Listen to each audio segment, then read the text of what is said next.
Okay, good morning. Good morning, everybody. So it's 9 o'clock on a Monday morning.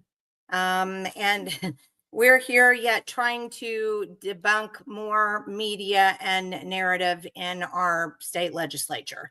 And as independent organizations, journalists, we kind of take that as an important step. So I'm going to bring in our friend Mary with Visit this morning. Good morning, Mary. How are you? Good morning. I'm great. How are you? Only on 1 cup of coffee. So we'll see how this goes. Okay. I had an extra one for you, so we're good. Okay, good. Because we're going to bring on our friend Janice Danforth with Moms for Liberty, because we have a text group with me and Moms for Liberty, and they have already done 45 messages since 7:30 this morning. We wake up ready to go. So that kind of kept me off of my cup of coffee. I am going to blame you, Janice Danforth. Sorry. All right, ladies. So what ended up happening last Thursday? Let's kind of get a handle on this and get going. We've already got quite a bit of, we have a number of people on this morning, so we need to just get going. And Lisa says good morning to all of us, and we say good morning. Good morning. Lisa, thank you for being with us. Yes, let's dive right in. Yeah. So, okay. So, Mary, I'm going to let you go first. Tell us what happened on Thursday. So on Thursday, there was a Senate Education Committee meeting to consider and pass forward to the full Senate nominations for a whole bunch of different Governor Stitt appointees to a whole bunch of different boards, commissions, committees. And if you've been following some of these things in education and these committees in our state legislature, these appointees fly through with no questioning for the most part, no debate. Most of them go right through. It's a fan fest with the senator that is carrying their nomination. And there's very little vetting. 25 years ago, we had a press that was willing to vet. That was their job, was to vet anyone who was going to serve in a public capacity. When the pendulum swung to where the legacy media was just sort of carrying the water for politicians, they were very comfortable with it. But it seems that they're not so comfortable with the pendulum swinging back and the rise of independent media. So a lot of the grassroots organizations were speaking out about this candidate, particularly after he popped up on the board. Sorry. They were speaking out about this candidate immediately when he came onto the State Board of Education after 3 really popular candidates were of Stitt's appointees. He took away his own appointees. And Chris VanDenhende was appointed. His first words on the board were to dive into this controversy between Ryan Walters, state superintendent, and Governor Stitt about immigration. His first words were that he wanted no more discussion of immigration on that board. And it led to this huge battle over who has control of the agenda. So his confirmation, there were things out there. We put out an article vetting him as far as his positions, as far as his potential connections to Governor Stitt's green energy efforts. And really just laying things out so that people could consider. And so those who are supposed to be vetting on the Senate committee would ask those questions that they're obligated to ask. And it got really interesting because one senator in particular broke the mold for the committee and actually asked those questions. Senator Deevers, who's from Elgin, asked a bunch of questions. And it appears that that's not very popular in the independent media. Trying to vet these candidates is not acceptable to our legislative leadership.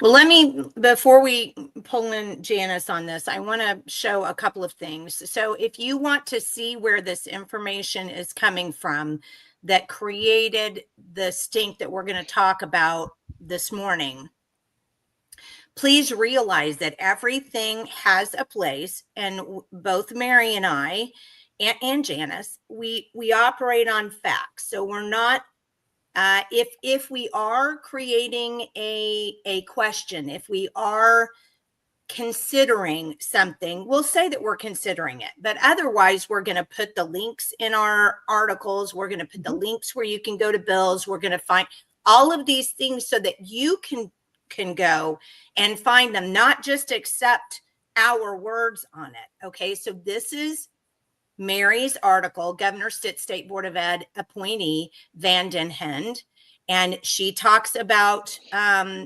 VanDenhende in this article. And then I want to point out this as well.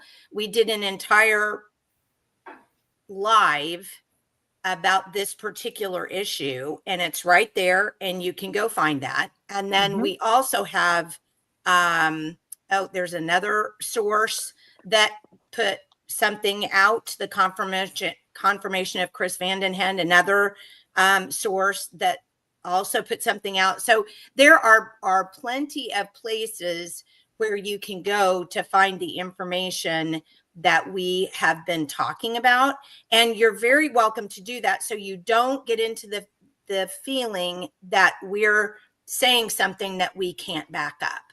So Janice, what were your thoughts when you saw the confirmation hearing on last Thursday? Well, I was listening to it live while I was doing yard work, kill two birds with one stone, and yelling out loud. So my neighbors probably thought I was crazy, but it's really disappointing to hear three senators basically criticize those of us who are bringing attention to a concern that's a legitimate concern, and the whole process is really compromised, in my opinion, and many's opinion. And so for them to mock us, and basically one of those of us who are bringing attention to it, was disappointing is an understatement. The one thing that I found the most concerning within this was they asked questions, and Senator Deevers asked some great questions, and Chris could not even answer them. He didn't know the answers to what his job was. He doesn't know where Ryan's stance is on things. And he was put in this position in February. So you would assume by May, he would have an idea of what those answers would be. And the fact that none of them questioned that or were concerned with that when they were deciding to accept him into this position is very, very concerning. Oh, I completely agree. When we get to that, having several months now since his appointment and having not read the couple of lines in state statute that outline the responsibilities and restrictions of that position, that was very concerning. Very concerning. Well, so let you have some timestamps, and I hope you can see them on here, but let's go over this committee meeting and let's see what it was that they had said. So who brought the nomination of Mr. VanDenhende? Regina Goodwin, a Democrat. Exactly. She's from Tulsa. And she's an extremely liberal senator. And now they do have to be carried by the senator in their district, their home district, for this board. But she had glowing responses about him. And I just want to say, Senator Goodwin, if you go, I would encourage people to go and look at her legislative record while being in the Senate. There's a lot about social justice. There's a lot about the Tulsa race riots. She's the one that put up the bill about reparations. So this is about, and Senator Goodwin, she is entitled to her opinions, but as far as being out of step with the mandate that Oklahomans voted for in education, some couple of years ago. She's definitely out of step with that. I also, and I don't like to bring up scandals about people, but this does go to mindset of her decision-making process. Just back in January, you may remember that there was a video and a lot of news coverage about Senator Goodwin being pulled over by the Tulsa State Police down in downtown Tulsa. She was asked, I think it was 8 times for her driver's license, would not give it, jumped right out of the car, which is exactly what you don't do to an officer of the law. Eventually, after lots of verbal arguing on her part, she had to be handcuffed and put into a car. And she had a lawyer there who then talked to the officer, told the officer who she was as a senator, and they sort of worked the thing out and were able to give her a ticket and send her on her way. But her demeanor and her verbalizations in this video really show some serious elitism in our legislature. Right. Well, and I encourage you, there are actually several of these up here, but this is argument with Deputy Regina Goodwin, body cam footage, Tulsa County Sheriff's Tulsa traffic stop.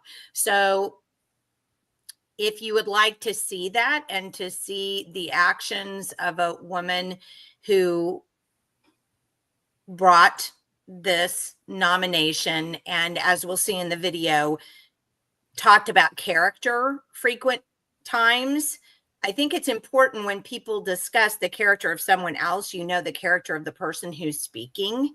And I think that this might be an interesting thing just to get, just to watch.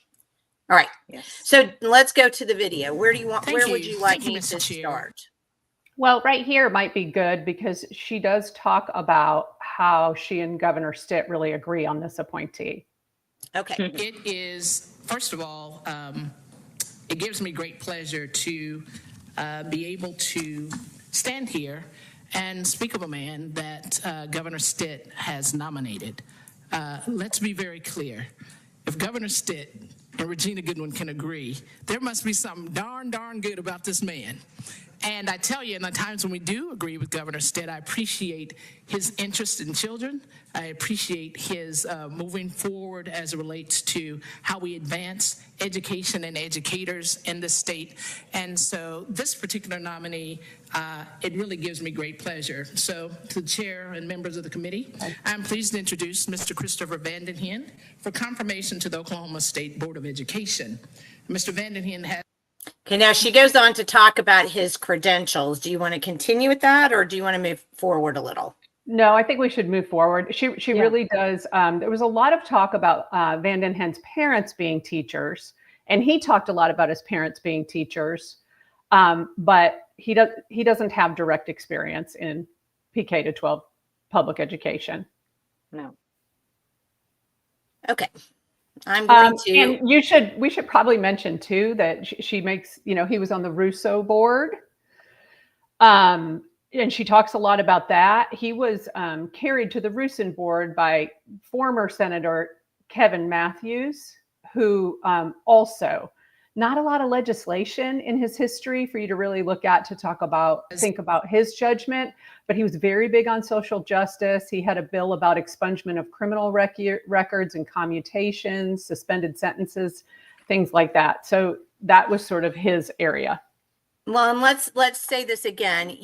It's the senator in the district in which you live. So you can't pick the senator who's going to bring your confirmation. That's right. I'm assuming lawful. I haven't looked it up, but I'm assuming the law states that it has to be the senator in your district. So that's, unless you're going to move out of your district, that's one thing. But I think the important thing to think about at this point in time is that there is at least one senator currently who is declining to carry the nomination of the appointee in her district. So I will say that does happen. It's extremely rare. It's as rare as people not throwing softball questions at a hearing. So it's very rare, that it does in fact happen. And Senator Lisa Standridge has refused to carry the nomination of Mr. Mike Tinney to the board on the state school board, and he was going to specifically take over Kendra's seat. That was Kendra Wesson's seat. Okay, so I'm going to move forward a little bit and just tell me when you'd like me to stop. About 11:01 is when. Gosh, I can't see from here. Okay, this is him talking about in a family of 2 teachers. Yes. Also gave me some insight into the world of education.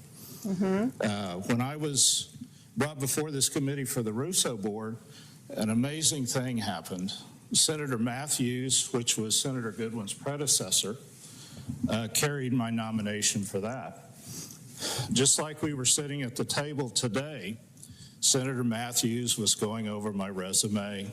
We had just met a few weeks before, preparing himself to introduce me. And he just stopped, looked at me and said, "Was your mother a teacher?" And I said, "Yes, she was." And he, almost with tears in his eyes, he said, "If it wasn't for your mother, I wouldn't be here today. She gave me the confidence that carried me through life." And I think that's wonderful, frankly, as a former classroom school teacher. I love that. I mean, I would hope that somebody would say that about me. I do find it odd, though. VanDenhende is a very specific name. I wonder, it seems like it was odd that just sitting down talking to him, he suddenly realized that, but maybe that's just me. I also want to point out this, if you'll give me 1 second to do something. If you would like to go find this for yourself, please go to, I have to take this out first. Let me put this back in. Okay. So if you would like to go find this video for yourself, I actually uploaded it to our YouTube channel, so you can find it there. And there is a link in instructions in the description on the YouTube channel of what this is, because I cut out a fairly long section of time when nobody was saying anything. But just so that people understand that we're not using AI to make any of this up. We're not doing anything like that. It's just an absolute screen capture from the video that was taken during the hearing. If you want to check us up on it, you can go to the Oklahoma State Senate and you go to, this is oksenate.gov/room room 535. And when you do that, you're going to go over here to this side and you're going to see it says now playing, which is what's happening at the time. If you go to new recordings, it says Education Revised. You're going to click on that and that will bring up this room and all of the video that you can see here today, minus the editing of the time that we took out. So I just wanted to make sure that people understood that, because I don't want people believing that we have invented anything or would use technology to be able to make them say something that they were not saying. So how far would you like me to go into this? Well, about at 11:01. Okay, we're going to try and see if this works. It's okay. I can talk about it while you're looking. Senator Deevers was very polite, and he said they have to do their due diligence, and he began asking him some pertinent questions. The first question was, do you personally disagree with Superintendent Walters' approach to education? And I'm not sure. In fact, a board does have a fiduciary. I think you're way too far ahead. Yeah. So too ahead. So Governor Stitt's nominations and just some of the there you go. Situations that have come about in the board. And so I'll ask you a few questions regarding that. Do you personally disagree with Superintendent Walters' approach to education? I'm not sure that I can answer that because I don't fully understand his approach. So No concern I there. don't know. We've spent no time in discussion, so other than the board meetings, I know nothing about his approach. You might just pause there. Yeah, and if you Go don't mind, ahead. let me just real quickly. So did we or did we not vote on Ryan Walters as superintendent? We did. We did. Okay, did he or did he not do, I think it was almost a year of campaigning for that slot? Correct. Would you or would you not know what his agenda would be from his campaigning? Yes. Yes, you would. And Absolutely. given his introduction speech, VanDenhende, which we kind of went through it, he talks about how he spent the last 10 years studying education. He's not in education, but how he studied education and its problems. So, But he well, doesn't and- watch television or read Right. news. Anyone who's paying attention to politics at any level is going to know where Ryan stands on his politics and his stance on education. So that is either he's lying or he's ignorant. Both are failures for being on a board. agreed. Senator Deevers, follow up. Thank you, Mr. Chairman. Okay, so you haven't had much time to speak with him and then don't know what his approach to education is. Understood. Oh, But notice Senator Deevers, that answer kind of took Senator Deevers back, I think, as well. At least it's what it sounded to me like. Am I wrong? Yeah. It could be. It could be. He could be What taking him role at do you- face value. you think the state board plays in regards to Superintendent Walters? Well, I think the state board is somewhat agnostic to to Superintendent Walters. The role of the board is to oversee the Department of Education and the things that happen there.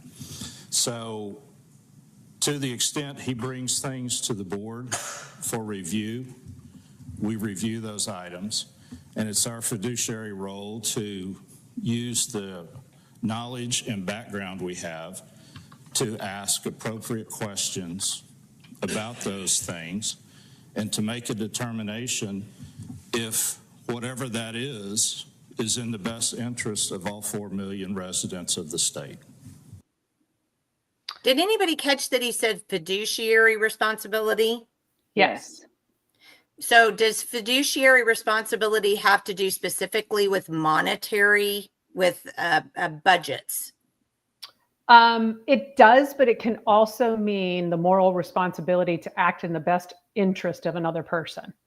Okay, because that caught me because I thought, well, that's odd. Yes, you do, but in the case that you're mentioning it, it kind of threw me for a loop. Anyway, go ahead. No, the thing that really jumped out to me about this is that the argument that's been going on and the two sort of ambush bills that we've seen in the legislature, where they've stripped other bills and stuffed in bills trying to take away the power of the elected state superintendent to control the board agenda. Mr. VanDenhende has argued that they should have the ability within a state board meeting for those non-elected members to be able to bring things to the board for the agenda.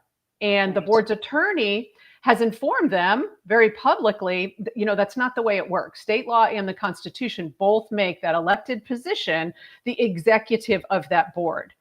Well, he's continued to argue this, but what we see here is that he understands, quote, so to the extent that he, as a board member, brings things to the board for review, we review those items. So he does understand that the role is that the state superintendent runs the State Department of Education and brings issues before the board for them to review. The board's not controlling that agenda. So it's a little bit of a disjunct from what his arguments have been inside the state boardroom. So I believe that's the role. Follow up. Thank you, Mr. Chairman. Do you view the state board's role as being one of holding Superintendent Walters accountable? Well, I think again, it's not about Superintendent Walters. It's about the Department of Education. And in fact, a board does have a fiduciary responsibility to hold all members of the organization accountable to the laws of the state of Oklahoma. And to that extent, yes, but I mean, he's like any other elected official. He has his role and he can do as he pleases with that role, only to the extent that he brings those things to the board for our review. Do we have any purview or say over that? So he said it again. He said it again. He understands that the state superintendent needs to bring those things to the board. The board does not bring those things to the state superintendent. That'll be important later. Well, and let me ask you this, because I'm just curious. How would a board member know what's going on in the State Department of Education to add an item to the agenda? I guess I'm curious about that. So later in this conversation, he makes a comment that he hasn't had any access to the people at the State Department of Education. But there's no real information around that as to what kind of requests he's made, who it is he wants to speak to. I have heard within those meetings constant offering of getting them whatever information they might need, but I don't know what was behind that comment. Okay. Thank you, Mr. Chairman. So have you had an opportunity to read Title 70, Statute 3-104 on the board's power and duties? I would say that I couldn't tell you that I've read that specific section. I have read information on that, so I'll leave it at that. I can't tell you for sure. Follow-up, Senator Deevers. Thank you, Mr. Chairman. Well, I guess would it surprise you that nowhere in that section of law under the powers and duties nowhere does it mention that the state board has a role or a right to hold the state superintendent accountable? I think we have a role to vote on things that the Constitution requires the board to vote on. So you might stop there for a Yeah. second. I think it's interesting that he brought in the Constitution. He hasn't read those lines of the law, but the Constitution actually mirrors what it says within that Title 70 statute that Deevers referred to, that make this the one elected person as chosen by the people, the head executive of that board. Well, and I think too, pointing out here that he makes a point that he has to be accountable to them. That is not true. He's accountable to us, the people who elected him to be in that position. And so, again, if we are not happy with what's going on with Ryan Walters or whoever is sitting in that seat, he will not win the next election. And so what this legislation is trying to do is they're trying to take control over that elected position, and they are going over the people, which with what's going on this session is not a surprise by any means, but that should be a concern for everybody sitting in that room, that this man thinks Ryan answers to him, not that he answers to us, the people. Correct. Follow-up. Thank you, Mr. Chairman. You do have a role to vote. That's true. But earlier you said that you had a duty to hold him accountable. And so that's why I was referencing Title 70 there. Do you think that an unelected and appointed board has the right to hold a statewide elected official accountable? Without context to that question, I can't respond to it. Okay, I'm going to stop there. I thought that was probably one of the most clear and concise questions I've ever heard. Right. Am I wrong? Nope, you're not wrong. It was. It's a very good question. He just doesn't want to answer it. Sarah Deevers, perhaps for more clarity on that question. Well, just borrowing off of what you said was hold him accountable. So the question then is, I think you mentioned holding him accountable, and then if it's not statutorily part of the powers and duties, then it would seem that you also that the board doesn't have the power to hold him accountable. So would you agree or disagree? I don't know what to say other than the fact that I'm on the board. If the superintendent brings items to the board for vote, we have a responsibility to understand and vote on those as we see fit. If you consider that holding the superintendent accountable, yes. If you mean, do I hold him accountable for things outside the scope of that? No. Okay, if you can pause there. I think it's really important for people to understand that throughout this room, there are other legislators that are right now very much understand what state law says and what the Constitution says about this relationship on the board. And they are actively trying to subvert that with legislation. You're going to hear from a couple of them with long diatribes in just a minute. Follow up. Thank you. Fair enough. Are there any initiatives of Superintendent Walters that you support? He's not shared any initiatives with me. Okay, I'm going to stop there boy. again. And we have a person who's commenting on our Rumble channel this morning. Thank you, my nachos. We appreciate you. But he said, my nachos had mentioned when I asked the questions about him running for office, the same thought. Well, there was all this news coverage of Superintendent Walters. Right. How do we unless you're in a coma, you don't know who he is. And I would even go further and say that one of the beefs that I have about Ryan Walters is the fact that he's constantly out there messaging something. And so if you don't know where he stands on things, you literally have to be cut off from any kind of communication mode. I think anywhere at this point. He is continuously talking about what his initiatives are and what he believes about his job. So that really, I think,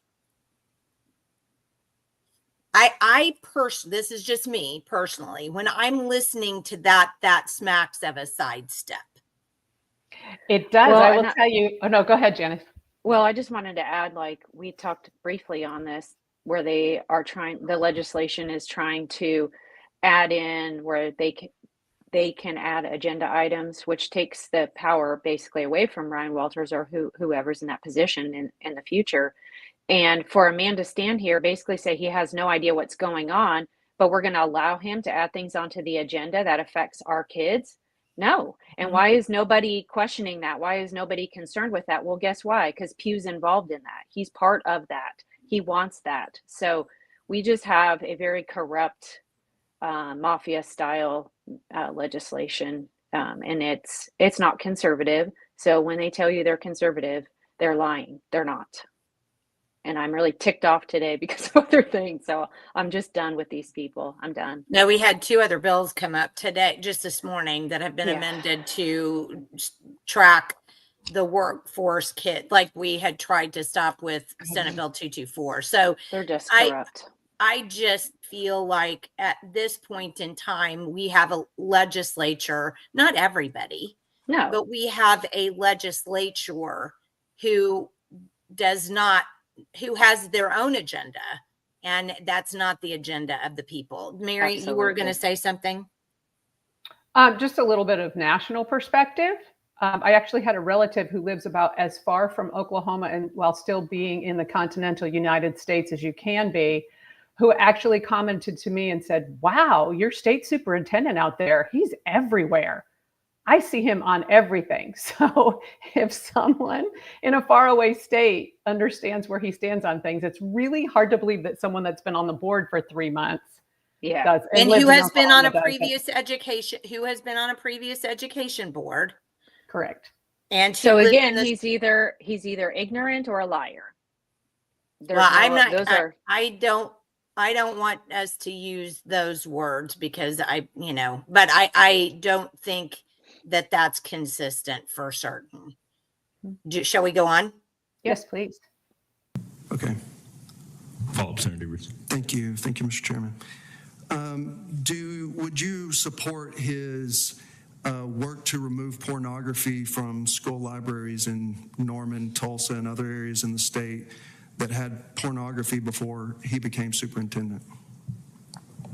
I think the answer to that is yes, but with anything, there's a definition of pornography that some may think is and some may think not. But to the broader question, do I believe we need to make sure that schools don't have books or material inappropriate for the students in that school? I agree with that. Follow up. Thank you, Mr. Chairman. Okay. Would you support like his high dosage tutoring initiatives and his teacher signing bonuses that has brought hundreds of teachers to Oklahoma classrooms? I'm not familiar with the first item you mentioned, so I can't comment. In terms of signing bonuses for teachers in general, because I don't know the specifics of what you're talking about, in general, it's clear that in the 7-state region and nationally, our teachers are undercompensated for the region. That needs to be addressed. Are bonuses the best way to do that? In some cases, that may well be the case. I can't, without a specific, I can't answer that. But certainly in areas of STEM where teachers are in short supply, certainly we should look at all alternatives possible to make sure we have appropriate qualified teachers in those classrooms. Okay. Follow up, Senator Deevers. Oh, well, I'm going to make a point here on the teacher pay. Yes, they could make more money, but what's going on in the districts is a misuse of funds and it's going into all the wrong places. And instead of putting it for the teachers in the curriculum in the classroom, it's going to vendors, it's going to administration, you name it, all the wrong things. And then we continue to see a decline in our literacy rates and our mathematic subject.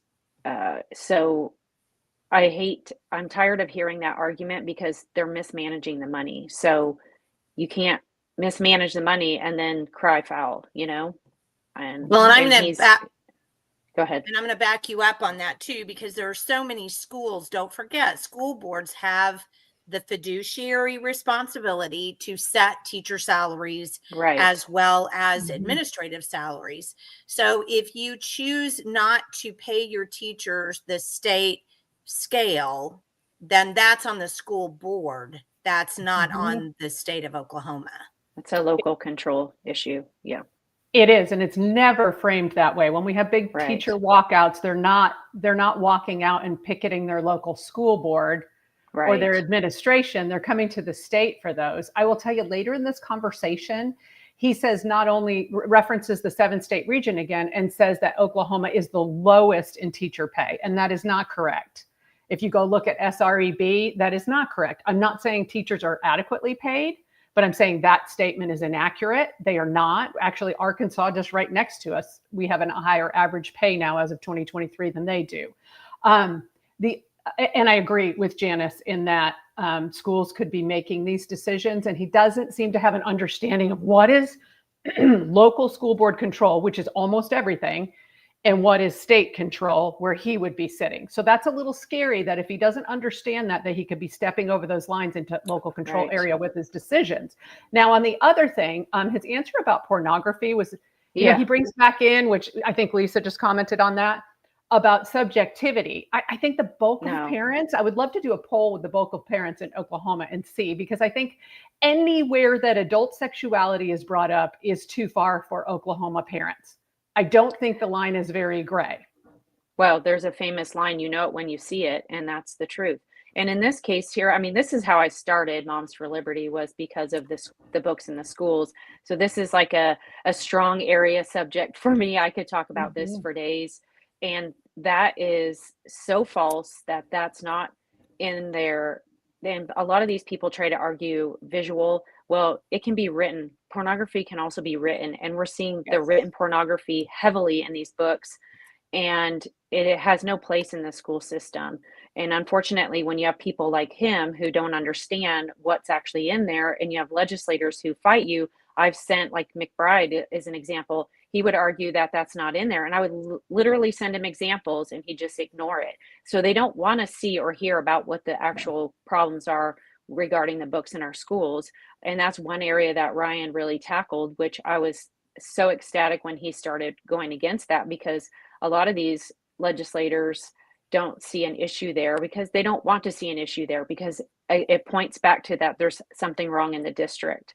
And there have been districts who have taken out those books, and kudos to them, and not enough of them have done so. Well, I agree. And if you look at this committee is chaired by Senator Adam Pugh, who is from Edmond. Edmond is the school board that sued essentially to not have to take those books out of their library. So his constituency and his reelection is heavily tied to that school district. Right. All right. And education is an receiving phone calls. You're okay. I can give you a timestamp. Give it to me. 11:10 is where right about 11:10. Members of the organization is where accountable he goes to into the the social laws studies of the state standards. of Oklahoma, and to that extent, yes. But okay, we've gone. Okay. I guess, would it surprise you that nowhere in that section of law? I don't know how I got on that question.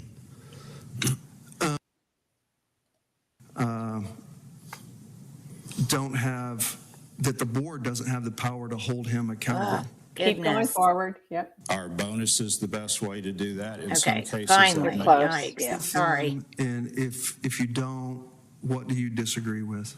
So social studies standards. In general, I have very little issue with the specific content of the standards. There are some things that I think are unnecessary in those standards.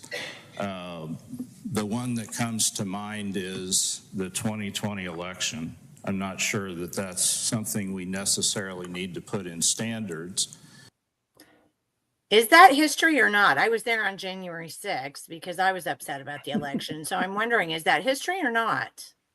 It's history. They just don't like it. But just checking. It wouldn't be a hill I would die on. My issue with the standards from day one has been, in the meeting where they were laid out, a process was explained to us that they went through. Immediately after that meeting, I started receiving phone calls that wasn't the process. And so I asked what the process was, and I've not received an answer to that. I'm on the record as saying, if I would have known at that meeting what I know now, I would have voted against the standards, because I feel like if a process was followed, which I'm not sure there is a process, which is part of the problem, but There is if a the process. process wasn't followed, that's a problem. If there is no process, that is a problem.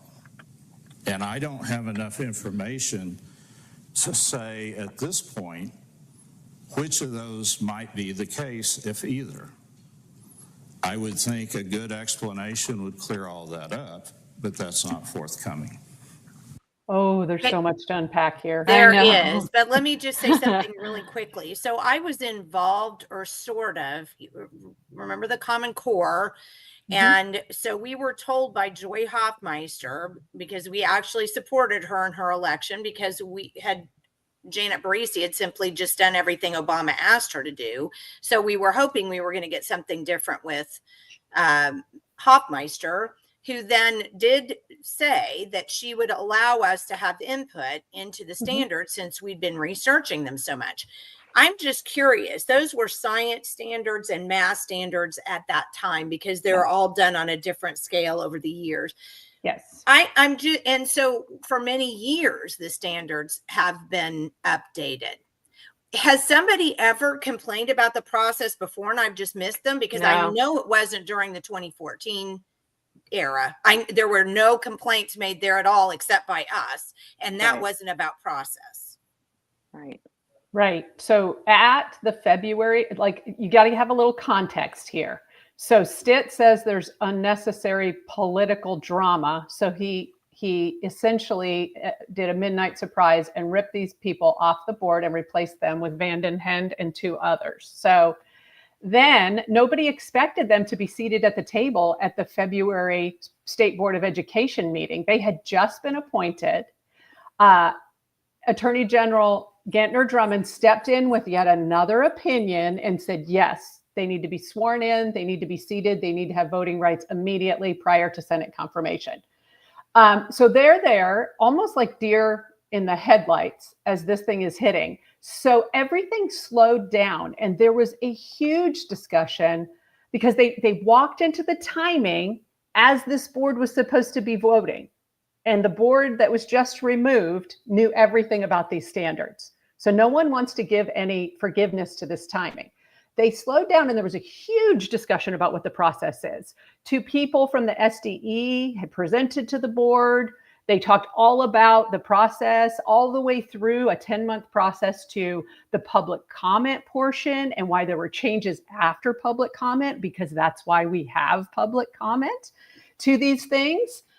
So that is the reason why they were told they had every option. We can wait, we can table this. They actually tabled it toward the end of the meeting. There were all these sort of accommodations to make sure they felt comfortable with the process. And they ended up voting. They ended up voting and passing these standards that day. So I think to go on about the lack of a process and not getting that information is disingenuous. Everyone was in the room. I learned more things about what the process for approving academic standards were that day. And they made a conscious decision to move forward with it. Now, what happened after that is the media, legacy media, does what it always does. And they got a hold, started reaching out, particularly these new board members, because they had sort of come out at the beginning and said, we don't want to talk about immigration. And they were sort of on the Stitt end of the attack, the political attack. So the media reaches out and they get a hold of Michael Tinney. And Michael Tinney had expressed during the meeting confusion. He was like, okay, I didn't have the standards, so I looked for them. And he had pulled up an old version, likely from when they were looking for public comment.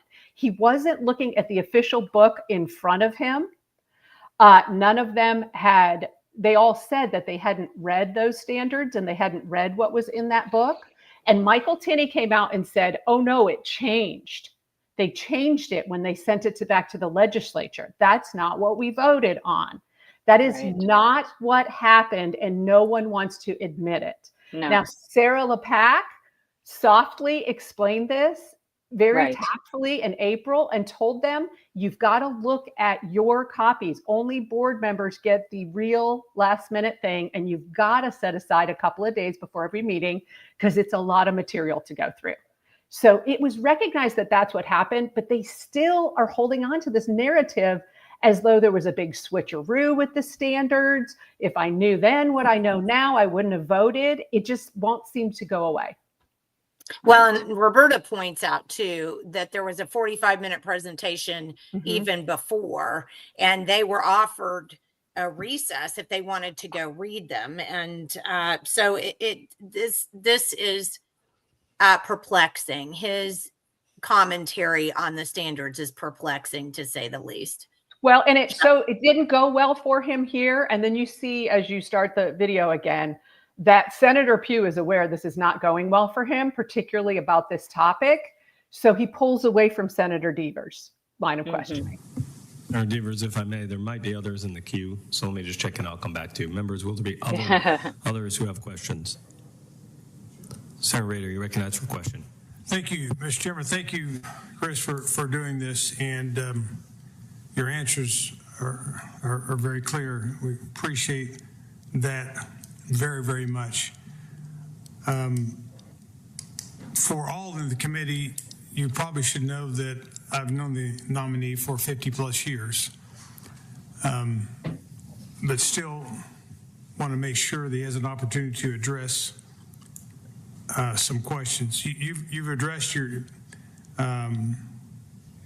views on the standards and how they came about on that. And looking at the function of a board member, you've been on various boards. Do you see this function much different than other boards you've been on? And do you find it intimidating at all? To the second part of that, I don't find it intimidating. I find it a bit dysfunctional. Every board that I've been on as a board member, I've had opportunity for input and had discussions with the organization for which I'm on the board. And can we pause it? And were they elected officials on that board? No. So of course it's going to be run differently when you have an elected official who's representing the people, not the government. So this whole answer, when he was saying this, I was like, and that they don't even question that as legislators sitting there to mention, well, this is an elected position that you're sitting on a board with. So of course your opinion, your input isn't going to be the same as if you were on a board without an elected official. Agreed. You can feel the power sliding away from the people. Right. Well, but I think it's even beyond that. Roberta picked up the part that just bugged me. He defends Chris' character, not his actions, with this line of questioning. The bottom line is the man is not qualified to sit on the board. It bothered me so much to hear Senator Rader say, I've known this man for 50 years, and yet I want him to stand there and answer these questions, as if there was some idea in his mind, actually. And maybe it was just the way he said it and he didn't mean this at all. But I certainly took it as I had the ability to just kind of squeeze him in here. And, I'm backing off, even though I've known him for 50 years. The way he said that just. Well, and should he recuse himself from voting when he's known him personally for 50 years? I mean, there's a bias there immediately. Mm-hmm. If I was Rader and I knew the person for 50 years, that's what I would do, because that would be the right thing to do, because of course you're going to have a bias. Well, we're not allowed to. You hit on such an important point. It seems like right now in the political climate, and I don't know if political correctness brought this in or it was just very convenient, we're not allowed to address conflicts of interest. If you try to address a conflict of interest with a public official, you're being a bully, right? you are personally attacking them. And conflicts of interest are very definable relationships. They have nothing to do with character. You can have the Right. best character in the world Absolutely. and still have a viable conflict of interest which would make you not suitable for a public service position. It's about human nature and the fact that we recognize that our personal relationships have a massive impact on our decision-making ability as humans. It's as simple as that. Physicians are frowned, or surgeons are frowned on from operating on members of their own family for a reason. Exactly. Right. And VanDenhende actually refers to several of the senators in the room by first name. They actually referred right. to him as a friend or a close friend, or I've known him for 50 years, or we listen to the same Right. sermon every Sunday. So you just see flying back and forth that it leads voters to start to think about that inner circle in our state government. Absolutely. Well, I would think the fact that he's already been appointed by Stitt to another board would already have done that, shown the revolving door issue that we talk about on this program all the time. Are we ready to move on? Yep. Conversations with the superintendent, nor have I been introduced or given access to anyone else at the State Department of Education. Follow-up, Senator Rader. On a different line of thinking, you've been nominated by the governor, and sometimes there's some types of impressions that we take that may or may not be. How often do you communicate with the governor? I would say the total times I've interacted with the governor in my life are about 4 or 5. I have not spoken to, communicated in any way with the governor in probably 2 years, maybe a little less than that.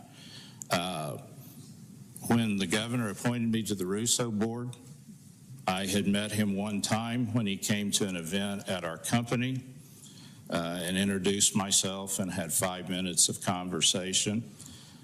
And other than bumping into him at a few events, that's the extent of my relationship with the governor. Oh, can you pause there?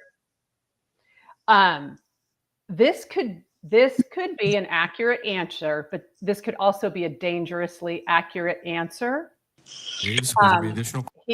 He may have only spoken to the governor 4 or 5 times. That may be true. He maybe hasn't spoken directly to the governor in 2 years. But if you go back to Kendra Wesson, who was pulled off of the board, the first one-on-one conversation I ever had with her was interviewing her after her removal.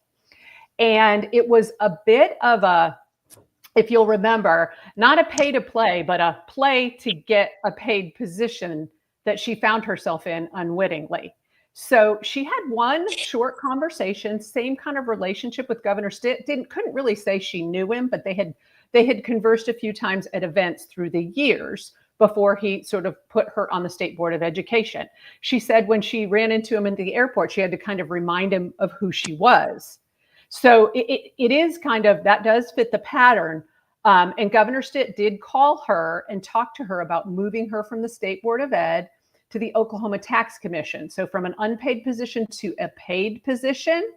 But if you'll remember, the real concerning conversation where it was later, she couldn't get that job unless she sort of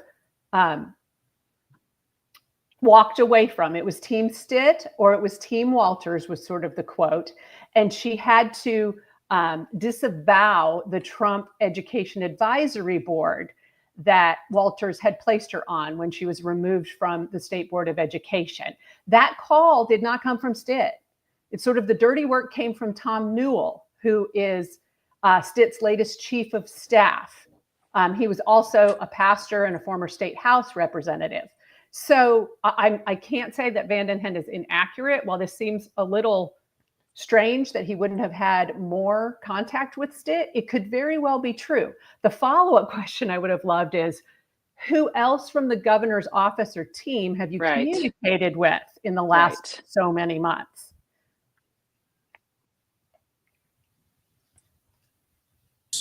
Brought before this committee for the RUSO board, an amazing thing happened. Senator Matthews, which was Senator Goodwin's Oh, predecessor. you're at the This beginning. is, yeah, you're. Oh, Changed I my did it nomination again. fee I don't for know why input it's doing this. and It's so had annoying. discussions with the organization for which I'm on If the it helps, board. 11:15. At this point, I've doesn't. had no sorry. conversations with the superintendent, nor have I been introduced or given access to anyone else at the State Department of Education. Follow up, Senator Rader. On a different line of thinking, you've been nominated by the governor. Well, I think we missed an important thing where he said he was given no access to anybody at the department. Did I? Yeah. Yes, he actually, the quote is, at this point, I've had no conversations with the superintendent, nor have I been introduced or given access to anyone else at the State Department of Education. So that was after he called the board dysfunctional.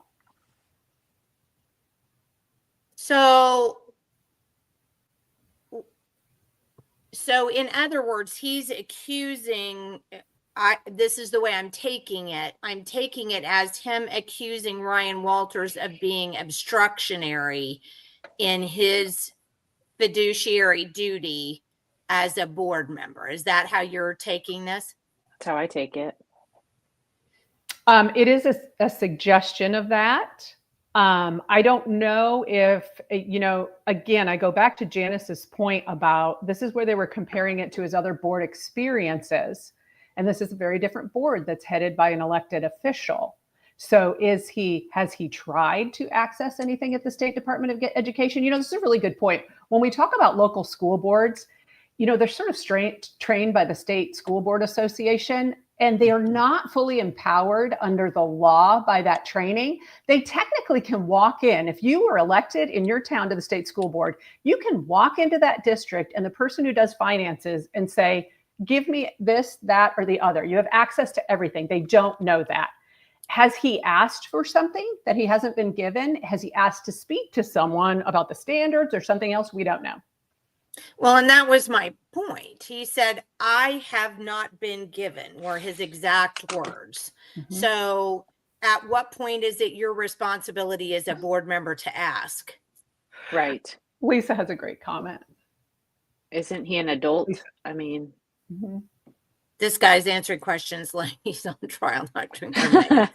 There are lots True. of good comments too. You guys There have been are. very, very commenty today, and I'm so sorry. We're already in an hour and not even quite to the part where we need to get to hearing how our representatives spoke about us. So we're going to have to step it up, Sometimes ladies. there's some Yes. types of impressions that we take that may or may not be. How often do you communicate with the governor? Okay. You get to move Heard forward. that. Conversation. Our math scores are not good. There could be a myriad of reasons for that. But until we start having those conversations in an open discourse where we can agree, disagree, but get them all out on the table. I mean, to some degree, it's almost like a family having a kitchen table conversation. We've got to start having those conversations because spraying ideas around is not improving the situation. Okay, on a quick summary of that, that was Senator Peters stepping in and asking him, we're 49th in education. What do you think the magic ingredient is here is to propel us up the ladder? And he sort of goes back to that education establishment talk, but I think we have to have hard conversations. We have to start a conversation. Education's always saying we have to do the work, those kind of things.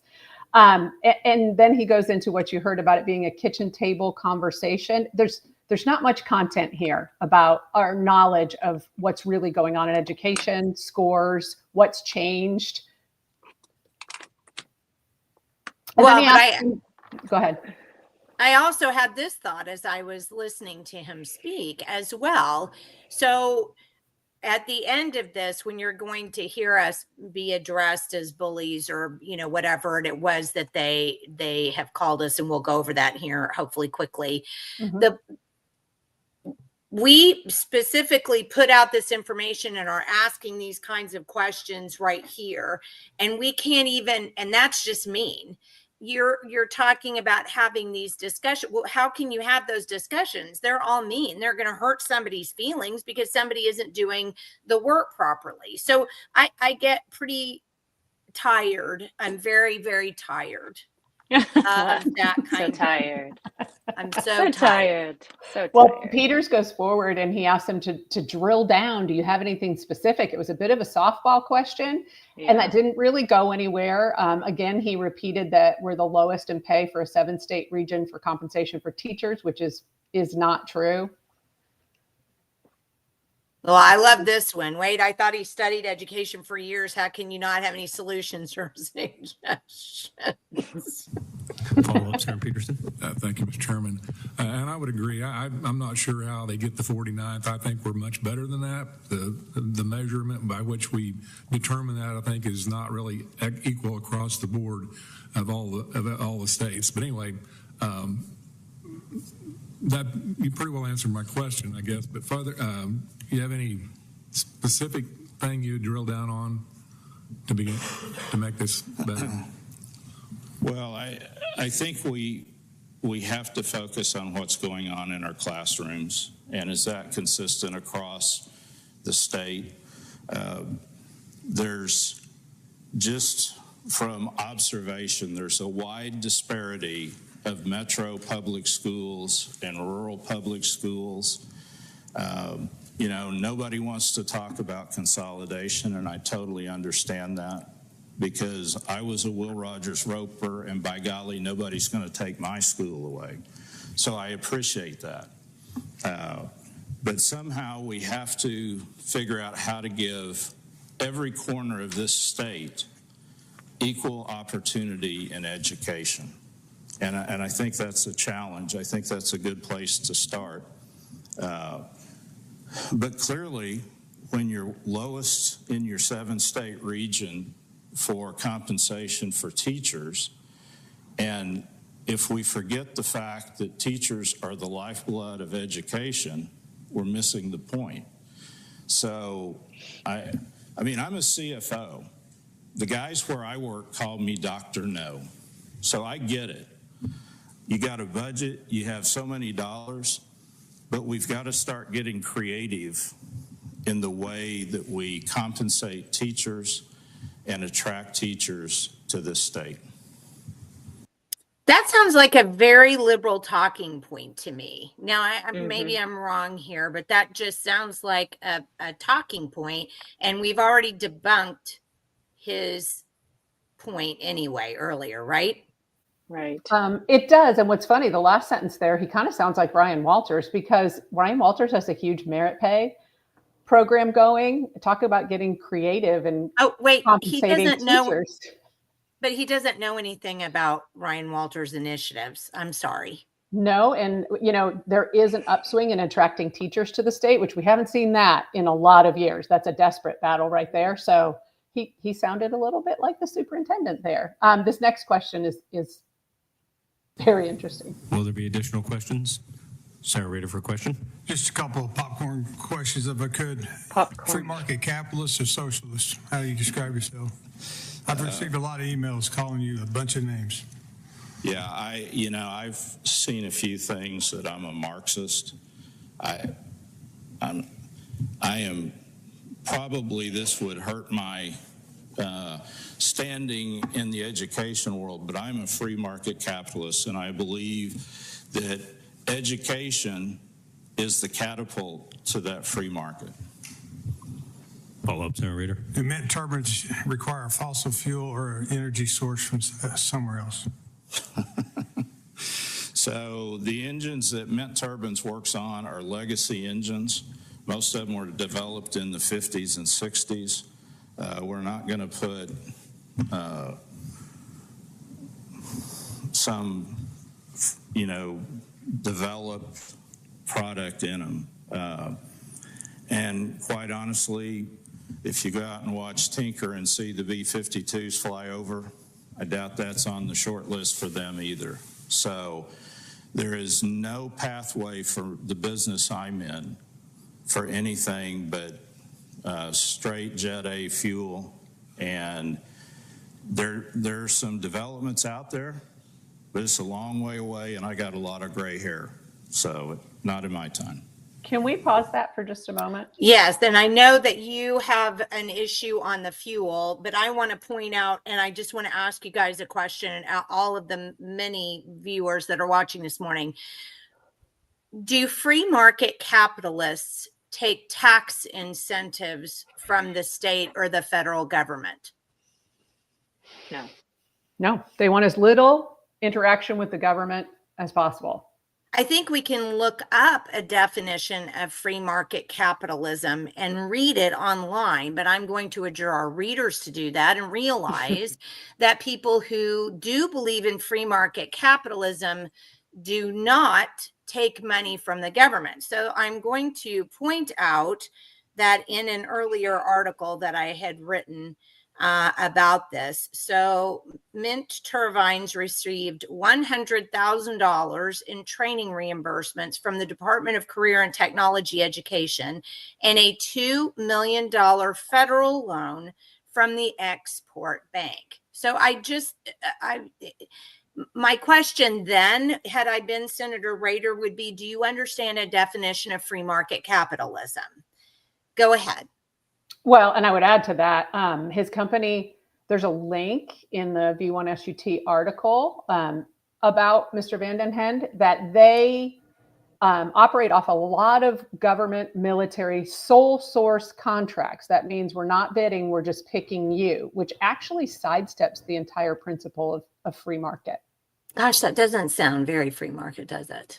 No. And when we get into Mint Turbines and fossil fuel and the way he laughs and they all guffaw and he says it's a long way off, this is a disingenuous conversation because it is not a long way off. If you look at the MOU that Governor Stitt signed with Denmark on all kinds of green energy principles, and then the sister MOU with the Denmark Green Energy Company for more wind turbines, there's specific language in there that indicates processes by which biojet fuel will be explored. This is not way off. Mint Turbines, his two companies, work in tandem with Pratt & Whitney and with Honeywell as their major partners. And Honeywell is already in this, up to their eyeballs, in this process of biojet fuel. So to say it's a long way away is very disingenuous. There's actually a huge facility being built right now in Illinois to produce such biojet fuel. I want to put up this comment from Earl's daughter. The term free market capitalism refers to an economy that puts no or minimal barriers in the way of privately owned businesses. So what happens if Mint Turbines gets a tax credit, but another business does not? That is putting a barrier in the way of a private business, picking and choosing who's going to, and make no bones about it. I've done quite a bit of reporting on the Department of Commerce, and that is exactly what they do, is pick and choose. Although when you do go look at the tax credit, Oklahoma tax credit rolls, we give money to, I mean, my dog could get money from taxpayers in Oklahoma. I mean, I feel certain I could do something, and that dog, one of the four, would get some money from the state of Oklahoma. It's pathetic and sad, and it makes me so angry. And it makes me angry that a person says free market capitalist while sort of laughing about how somebody's talking about him as if somehow that would be disingenuous. I can't speak. I'm gonna make a point here too, because after watching this and seeing some posts that a House rep put up, what I'm seeing after I watch this, and Jenny and I spoke of this, is that we are calling these legislators out as not being conservative, and that's their platform. If you go look at their when they're running for office, their platform is they're conservative. We're pointing out over and over and over again, especially this session, that they're not conservatives. So I believe what they're trying to do is bring that back to them as the conservative and making the grassroots or anyone challenging them be far right. And so this question, I believe, is part of that path to show, look, we're the conservative ones. We're the ones that are right. And all they have to do is say the words. They don't have to act on them. They just have to say them, and then they think that people will believe them. And so that's what I believe also was happening, which we'll see based on what Paxton and Pugh both mention in their comments. Follow-up. Influences on your life. Have you been more influenced by Scripture, or have you been more influenced by some other type of psychology or sociology? Boy, Dave, that's a great question. Dave. I've spent my entire life in church. Grew up going to the Methodist Church, was baptized in a swimming pool at East Central University at a football outing. And I would say, without a doubt, that Jesus Christ is the center of my life. Will there be additional questions? I find that admirable. I too follow Jesus Christ. I would never question his religion at all. But what I do find is I believe that question was an appeal to emotion, which was not appropriate in a Senate confirmation hearing at all. Absolutely. Senator Deevers, thank you for your patience. Back to you, Senator Deevers, you're recognized. Thank you, Mr. Chairman. I can very much appreciate a lot of those answers. And you brought up free market was brought up, capitalism, and you brought up children having equal access to education across our state. Just wondering your thoughts or your feelings on school choice. Do you mind if we skip this part? This may be an area. No, that's fine. I think we need to get to Lonnie and I do too. Senator Paxton and Senator Pugh. So I agree.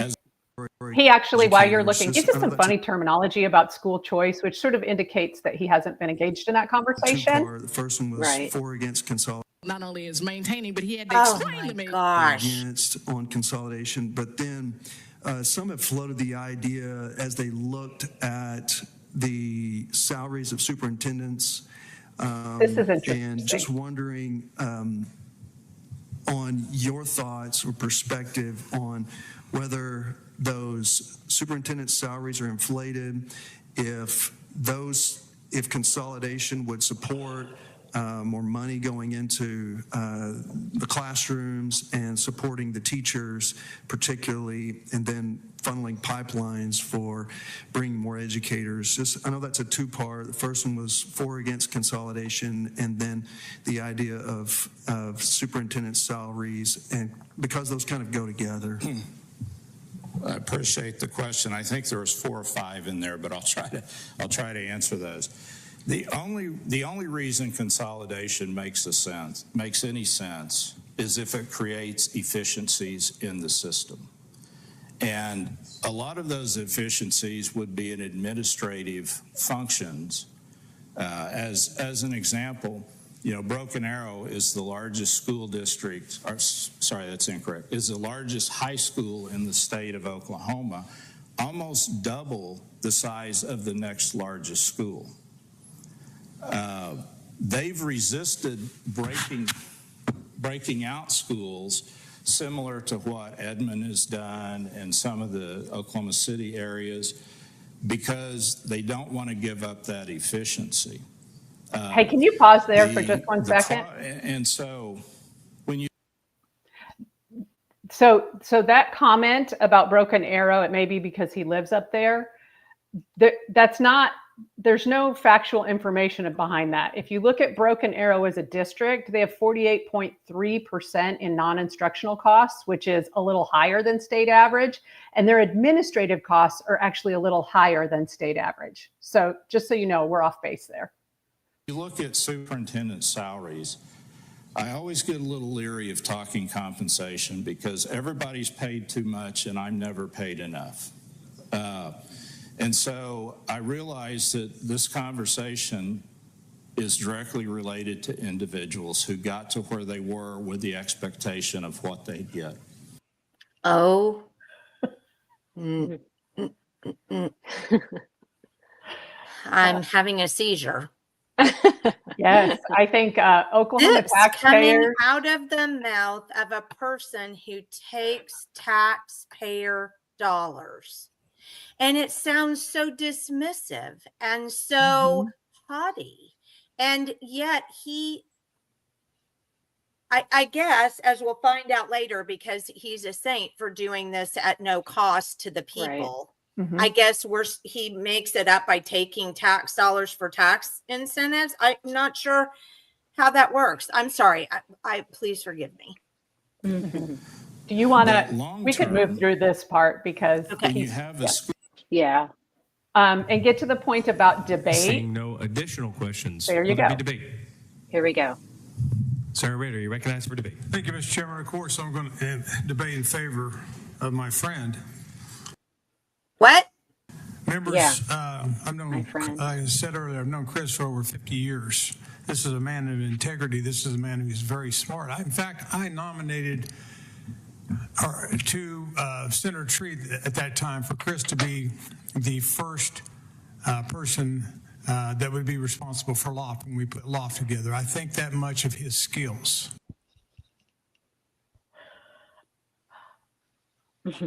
Concerning? It's too many things. Too That he many. has that type of skill to run a department like we have in LOFT. I think he's that gifted, and I think he's that much of a hard worker. So when I received emails telling me about my friend, and they're telling me things about him that they have no knowledge of the person, it really became upset because this is a good man.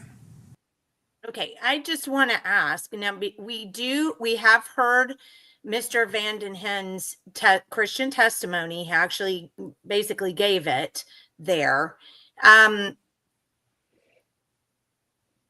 Oh, I This is might the try kind and of jump the person- track. Hold on a second. And Hold on. integrity. This is a man who is very smart. In fact, I nominated. Sorry, I had to go back. Senator Treat at that time for Chris to be the first person that would My be nachos responsible got for whatever LOFT I when we was put going LOFT at, though, together. I too, think because she that says, much of wow, his skills, geez, that I he saw has that type of skill to run a department like we have in LOFT. I think he's that gifted, and I think he's that much of a hard worker. So when I received emails telling me about my friend, and they're telling me things about him that they have no knowledge of the person, it really became upset because this is a good man. Okay, so we know people by their actions, and that's what it says in the good book, correct? It says we Correct. will know you by your actions. So I'm going to take immediate opposition to Senator Rader right there. I don't have to know a person to have an idea of their character. For example, I don't know the senator who brought Mr. VanDenhende's appointment to the board. However, I did see her directly on a body cam of a police officer acting in a certain way that makes me to believe that she has a very elitist thought process and does not want to follow the same laws and regulations that the plebes or the rest of us do. So there, I've already learned something by her actions. So I would say that I've learned something from Mr. VanDenhende by his actions. I was able to look up that he'd taken tax credits.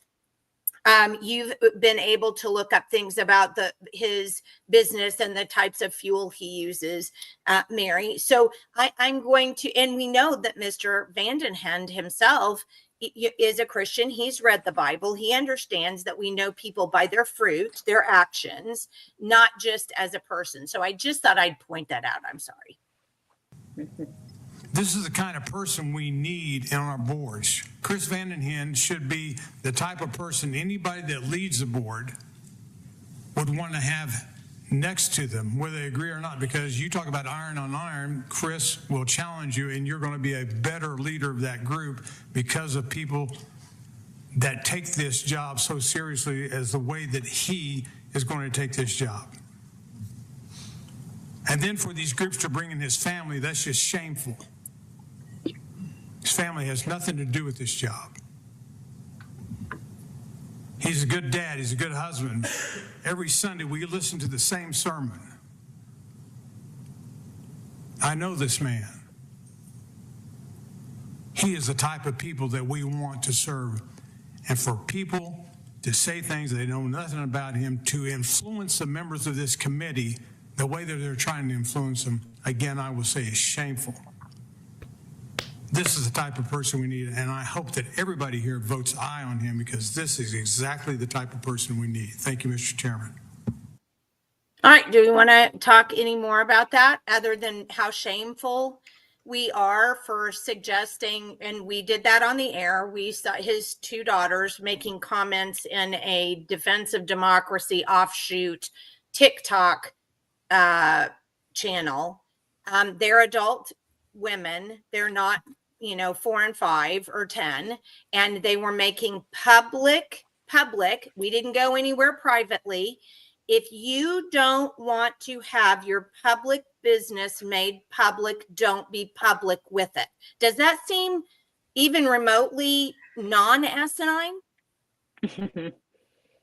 No. And if you look at Julia's comment, I find that interesting. Julia says, didn't someone ask if his mother was a teacher? So you can bring up your family if it's good, but not if it doesn't help your political purposes at the moment. Yeah. And I didn't. I round of applause for Julia. Yeah. Yes. Perfect. And as a point. journalist, I didn't look into his family, but I will say, having seen what was shown from some online posts about them being in, they're called the woke mob now. Yeah. And seeing those comments there and praise for him in that group, I did read a study just here in the last couple of years where we're sort of in this first generation where instead of parents being the major influence over their children's politics, morals, and beliefs, that we are more likely now for parents to mold their beliefs to their adult children to maintain their relationships. It was a really interesting study. That's interesting. That's very interesting. I think it doesn't make him unqualified for this board to have two daughters that are associated with that. But again, this is a vetting process. This is the role of the free press to explore those things. When people step into a public role, they used to expect this vetting and that he may be influenced by those things. Well, and I'm going to stop you there too and say how many, we all know about dark money campaigns and what happens in political campaigns.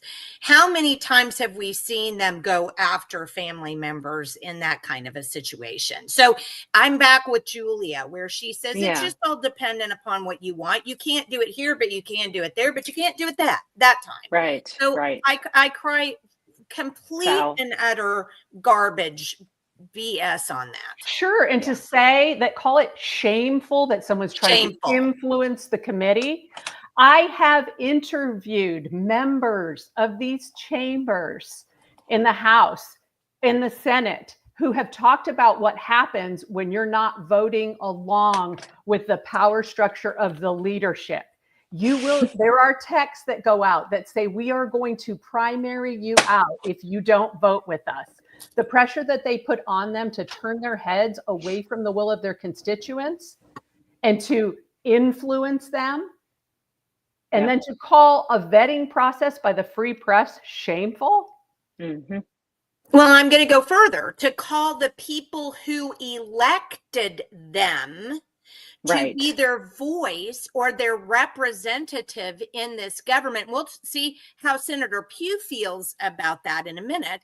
But they literally believe, according to Senator Rader, that we are to sit down and shut up and just stay out of the process because, hey, they know better. They know better. They're than we smart. And don't forget, Mr. VanDenhende, according to Senator Rader, is smart. And that's the important thing, is the smartness of the people who rule over us like kings. Oh, Julia's on a roll. You've got legislative mafia is what they are. Yes. Yeah. Right. Lobbyists influence them all the time. And you're going to see here in a minute as we move forward. Normally, this is just the committee, and this is sort of a dog and pony show. There's no debate. There's no question. So this is actually, I love this. This is a healthy democratic process where people, kudos to Senator Deevers. But in a minute, you'll see there are senators, Pro Temp Paxton comes in and has his piece. He's not even on this committee, right? Right. So they're lined up. They're not happy about the independent media vetting this particular candidate. No.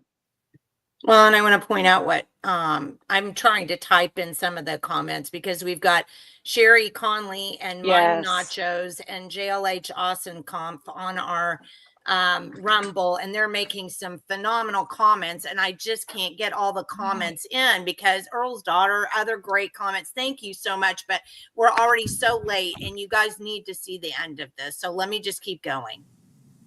Will there be additional debate? Senator Deevers for debate. Thank you, Mr. Chairman. Mr. VanDenhende, you have given, I think, admirable answers, and you've stood up here in taking these questions like a man, and I appreciate it. And you stood through the due diligence process. You were put into a very difficult position, one that you clearly didn't choose. But you had the opportunity to say no, but you've put yourself forward, and my questions have to do with more so the process and who than I do want to know who you are and your decision making, where it's coming from. But my concern is more about the process and a little less about what's happened. Who you are. So I will be voting no, but it's. I hope you know it's not about you personally as much as I think that there's been a disservice done to our board, and that's kind of where I stand. And I want you to know it's not about you personally. Thank you. Will there be additional debate? Pro Tem Paxton, you're recognized for debate. Here we go. Mr. Chairman, committee, Chris, thank you for coming here today, and to the governor who nominated you, and to Senator Goodwin who's carried your nomination. For you who are accepting it, you have my gratitude. I'm going to tell you, I believe the questions asked here today were legitimate questions, and they were policy questions, and I think you did a great job answering those questions. What I'm going to address is kind of what Senator Rader talked about, and it's the issue that becomes more and more prevalent in our society as people who never meet you, never have conversations with you, but feel very empowered behind a keyboard, sitting at their own home or wherever that they're at. Most of those people probably aren't even listening right now. They're probably still asleep because they send most of the emails to us at 2 and 3 in the morning. Okay, I have to stop right there and just say that the pro tem of the Oklahoma Senate doesn't know how to use proper English. And for people who are so concerned about smart people and how smart people are, we never use a preposition at the end of the sentence. And so using the word at the end of the sentence indicates that a person doesn't understand English sentence structure. I find that interesting, but we're all supposed to be very smart. I just thought I'd put that out. I appreciate you stepping up and doing this, because without people like you that are willing to take that kind of pressure and still continue to serve, we're in trouble. it is, and I keep just Senator Rader pretty well said exactly what I want to say, but I feel it's necessary to echo it because I'm not addressing anybody in this room. I'm addressing the people who have attacked you online, who have attacked your family online, who have sent us emails without any basis to them about things that have absolutely nothing to do with your ability to be on the state school board. I've heard it said you've been put in a tough position. This is a controversial board. This shouldn't be a controversial board. It's Stitt made it unfortunate that we've got controversial. ourselves in the situation where this is a controversial position. I agree with you. Stitt made it controversial. So Yeah. that's a number one thing. He actually said it. It's unfortunate that we've got ourselves into a situation that this is a controversial position. So our state leadership got us into this position. Right. Yeah. Oh my gosh, my nachos made a really great point because remember he was condemning us specifically for simply reporting things that are important to know about a person's character. And when a person espouses free enterprise while taking tax credits from the state and the national government, so just taxpayers, I feel like that probably needs to be said. There's nothing anti-factual there. That's just simple facts. My nacho says, so if I work the night shift, my comments aren't valid. I think that's very important because we're all doing this right in the middle of the night. I go to bed at 10 because I own a farm and I get up at 5 o'clock in the morning. So I guess I'm out on that one. Yeah. So how is it that if you're getting them in the middle of the night, maybe it's somebody who works the night shift and they're actually making a comment, but oh, it really is. And in the way that he is trying to discredit and dismiss those who are actually bringing facts, who are linking documents, facts, evidence for people to consider in their work. And I will tell you, a lot of us are, he wants you to think that we're eating Cheetos, laying on a beanbag and living in our mother's basement.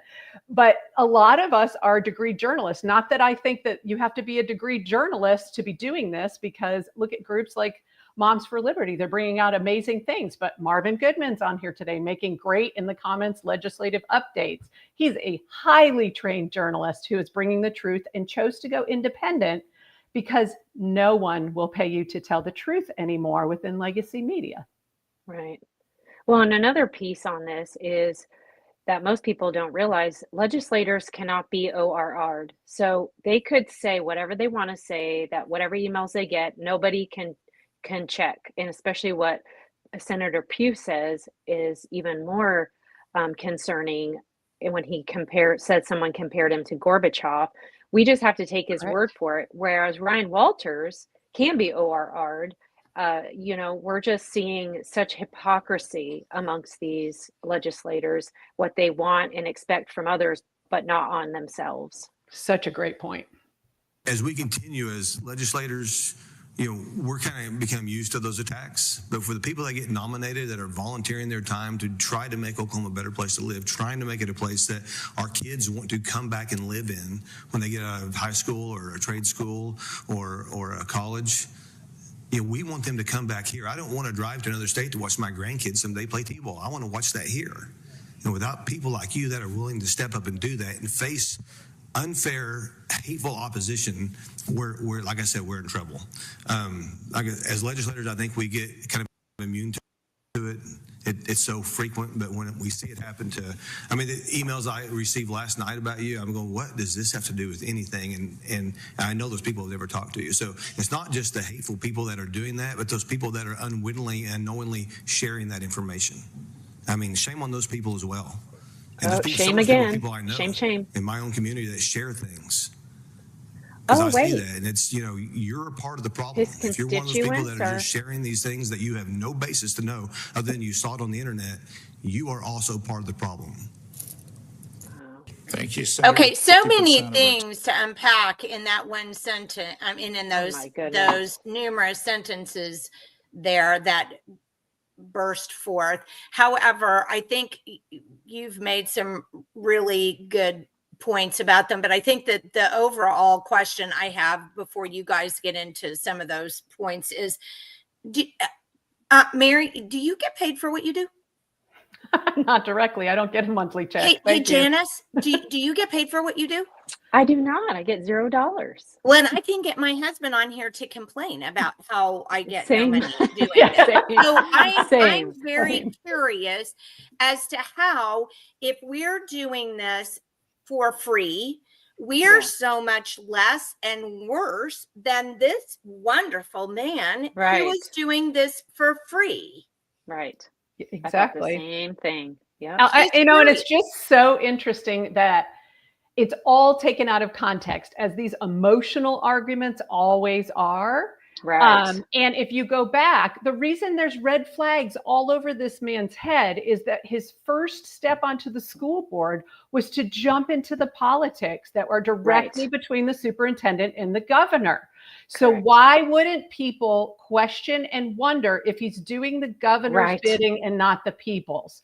And why wouldn't they dig in and vet this person to the fullest? As they should.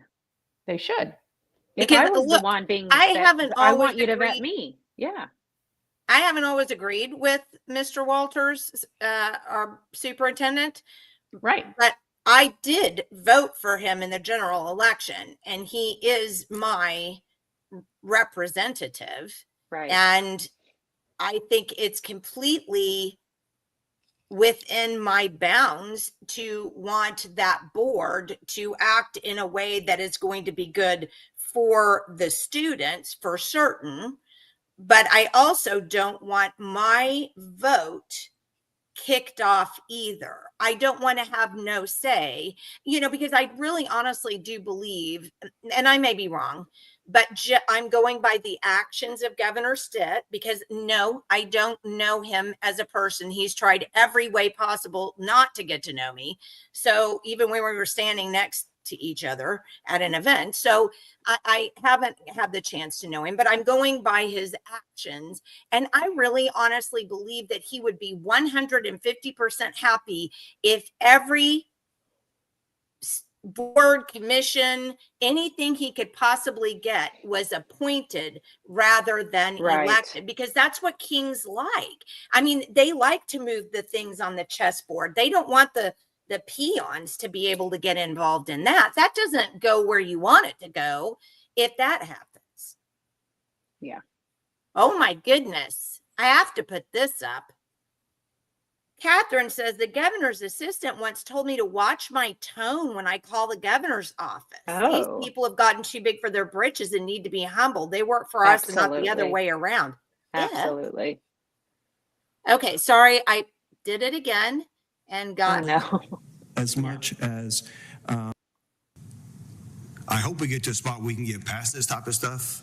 I appreciate everything you're doing, and sometimes it's shame on us as legislators, and probably in myself and my role as pro tem of the Senate, that I don't speak out enough against this type of activity, and it's affecting our ability to get good people to serve. I know that we go try to recruit people to run for office. It's why in the world would I want to put myself and my family through that?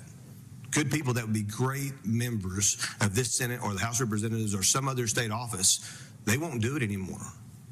And so for somebody who's a volunteer to come up and do this, it is a huge deal. And you have my appreciation. You absolutely have my vote today. Thank you for being here. Thank you, Senator. Will there be additional debate?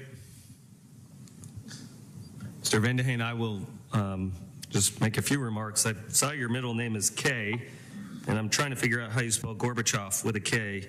I just can't figure it out, because that's what my email said. My email said we were literally confirming Mikhail Gorbachev to the State Board of Education. Am I wrong, or wasn't Mikhail Gorbachev the one who worked with President Reagan to pull down the wall? It was. He's a little too young. He's a little too young to make that reference because it's not accurate. And he's not holding a printed email. He's not reading from it.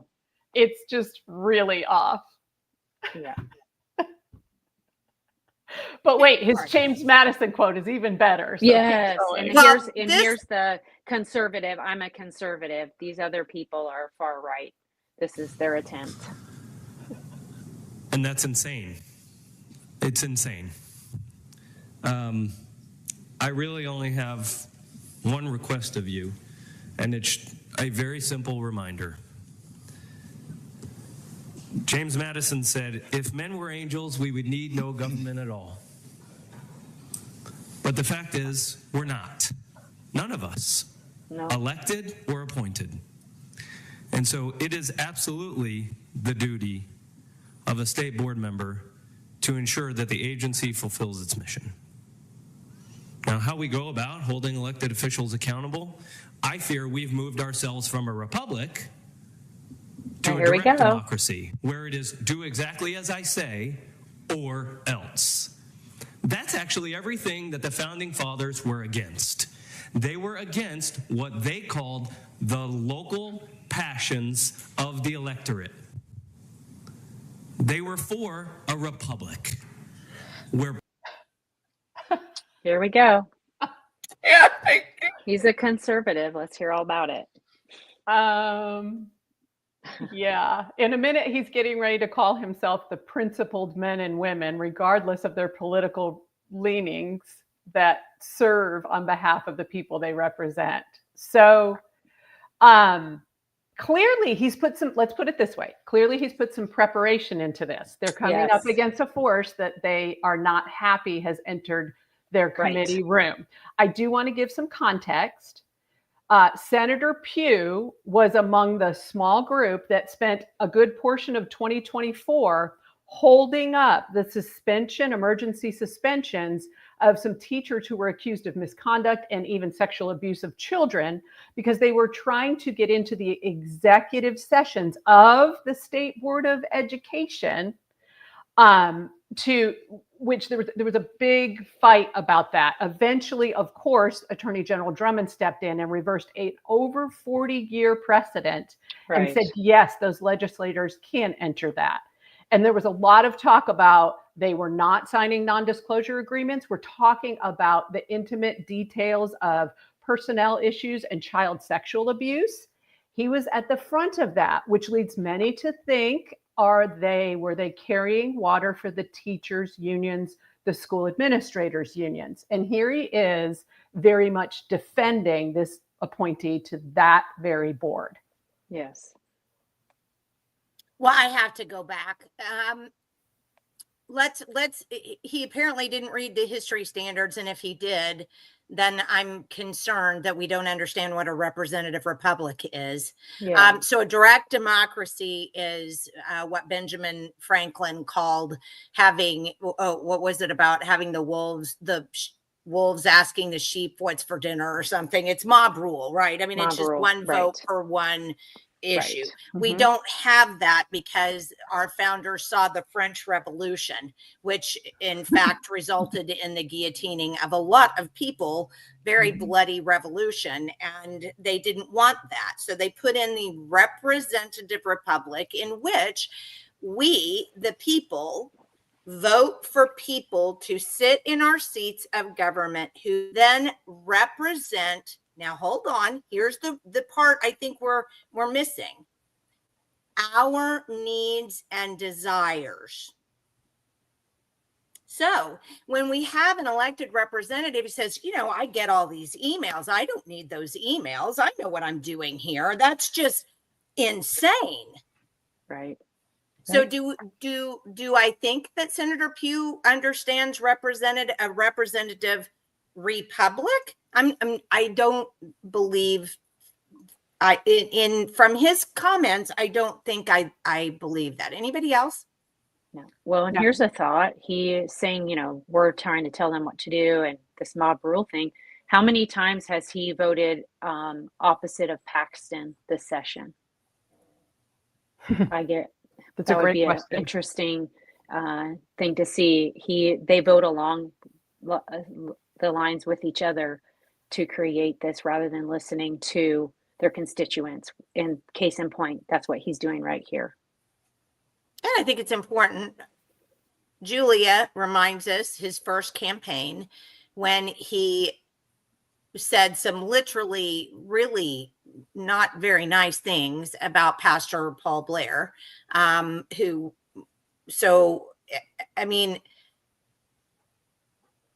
let's continue. Shall we continue?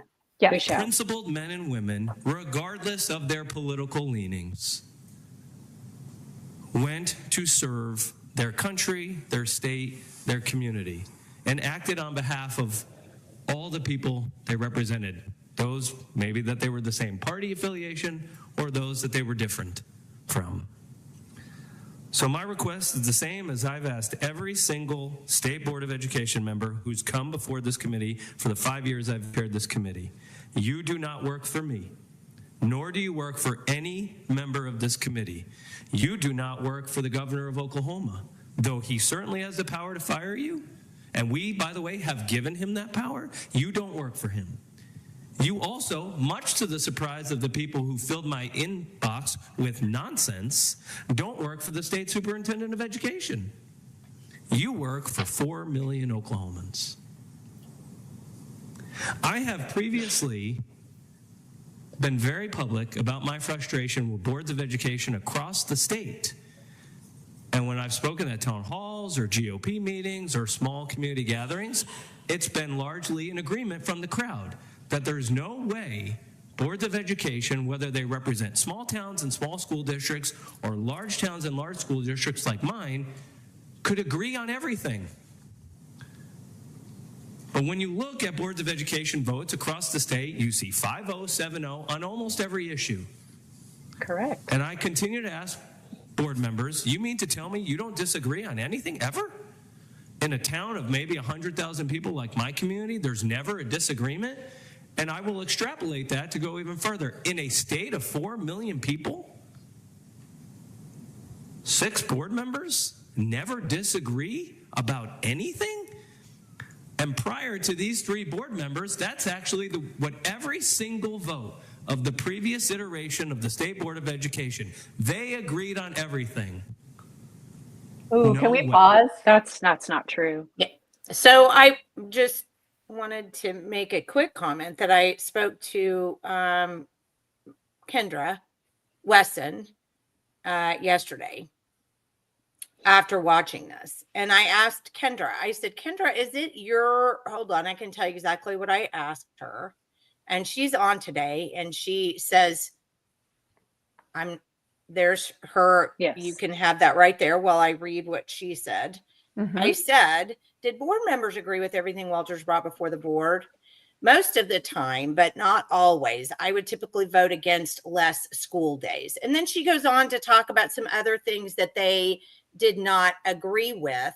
Mhm. And so I just find it, I think you lose your credibility just a little bit, as they are saying about us, that when you say something that isn't true and that somebody who is on that board could actively refute. So I think Right. you lose a little bit of credibility by saying something like that. But then the media echoed the same thing just Sure. because Senator Pugh said it. So I think there's something that's probably not great about that either. I'm sorry, go ahead.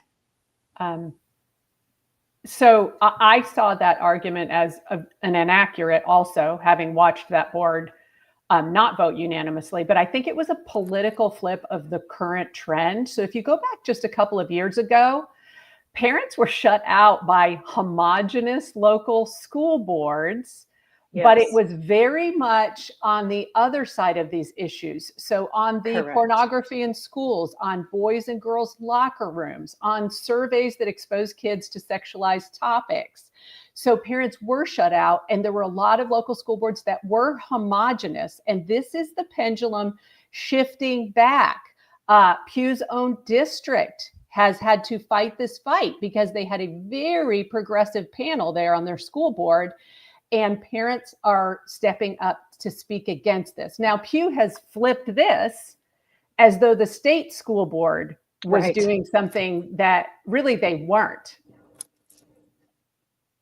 Well, and then we want to move school board elections to the general so that more people are engaged and involved, so we can get away from that mindset, which is true across the state. I know I've sat at many school board meetings. They are trained by OSSBA, Oklahoma State School Board Association, who basically train them to align with their superintendent and do whatever they're told.